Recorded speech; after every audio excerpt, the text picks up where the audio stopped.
સમગ્ર ગુજરાતની જનતાની તકલીફો, પીડા, દર્દ, આક્રોશને વાચા આપવા માટે 21 તારીખથી ઉત્તર ગુજરાતમાં આ જન આક્રોશ યાત્રાની શરૂઆત કરવામાં આવી છે. હું ને અમારા વિધાનસભા કોંગ્રેસ પક્ષના નેતા તુષારભાઈ ને બધા જ આગેવાનો આ યાત્રામાં જે રીતે ભ્રમણ થયું છે, વાવ-થરાદ જિલ્લો, બનાસકાંઠા જિલ્લો, સાબરકાંઠા, અરવલ્લી ને આજે ગાંધીનગર જિલ્લામાં પાટનગરમાં યાત્રા પહોંચી છે. દરેક જગ્યાએ લોકોએ ખૂબ પીડા સાથે, દર્દ સાથે, આક્રોશ સાથે ખેડૂતોએ દેવા માફીની માંગણી કરી છે કે ખેડૂતોને સંપૂર્ણ દેવા માફ થવા જોઈએ. યુવાનોએ કાયમી રોજગાર માટે આક્રોશ સાથે રજૂઆત કરી છે કે ફિક્સ પગાર, કોન્ટ્રાક્ટ અને આઉટસોર્સિંગ પ્રથા નાબૂદ થવી જોઈએ.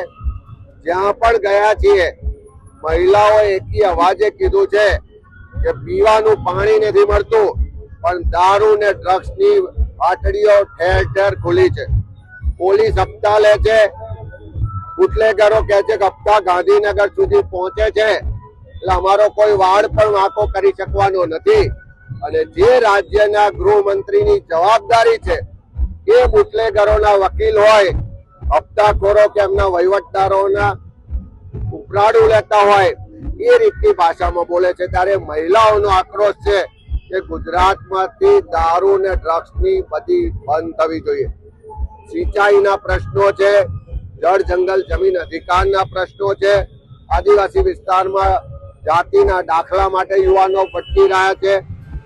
ગઈકાલે જ માલપુરમાં જોયું તો એપીએમસીમાં જે ખેડૂતો પોતાનો પાક વેચવા આવે છે, ટેકાના ભાવે ખરીદીની વાત કરવામાં આવે, પેકેજની વાત કરવામાં આવે, પણ હજુ સુધી એક પણ ખેડૂતને એક રૂપિયો પણ મળ્યો નથી. ત્યારે એવા સંજોગોમાં ગુજરાતના તમામ વર્ગ વિસ્તારના લોકો, ખેડૂતો હોય, યુવાનો હોય, મહિલાઓ હોય, વેપારીઓ હોય, સામાન્ય વર્ગના લોકો હોય, એ તમામ લોકો હેરાન પરેશાન છે. એ બધા જ પ્રશ્નોને લઈને અમે આ યાત્રાએ નીકળ્યા છે. આજે ગાંધીનગર પહોંચ્યા છે. હું એક વિશ્વાસ સાથે કહું છું કે જે રીતે લોકોનો આક્રોશ જોવા મળ્યો છે, જે રીતે લોકોનું સમર્થન જોવા મળ્યું છે, આ સરકાર જો લોકોના પ્રશ્નો હલ નહીં કરે તો આવનારા દિવસોમાં આખા ગુજરાતનું એક ઉગ્ર આંદોલનના સ્વરૂપમાં યાત્રા પરિવર્તિત થવાની છે. ભાજપના ધારાસભ્ય કુમાર કાનાણીએ પત્ર લખ્યો છે. સુરતની અંદર કેટલી જગ્યાએ ડ્રગ્સ અને ગાંજો વેચાતો હોય એવી વાત કરી છે. તમે ભાજપના ધારાસભ્યોને પૂછો, ભાજપના કાર્યકર્તાઓને પૂછો, એક એક ગુજરાતીને પૂછો, આખા ગુજરાતના કોઈ પણ ખૂણે પૂછો, કોઈ પણ વર્ગ વિસ્તારના લોકોને પૂછો, બધા જ જગ્યાએ એક જ અવાજે કહે છે કે ગુજરાતમાં પીવાનું પાણી ના મળે, પણ દારૂ બંધીનો કાયદો હોવા છતાં દારૂ ને ડ્રગ્સ ઠેર ઠેર મળે છે. યુવા પેઢી બરબાદ થઈ રહી છે, નાની ઉંમરે યુવાનો મરી રહ્યા છે, બહેન દીકરીઓ વિધવા થઈ રહી છે. પણ આ સત્તામાં બેઠેલા ભાજપના નેતાઓ, એમને જે દર મહિને હપ્તો મળે છે, દર મહિને જે કરોડો રૂપિયાની કમાણી છે, એ કમાણીને કારણે, હપ્તાને કારણે ગુજરાતની યુવા પેઢીને બરબાદ થવા દે છે.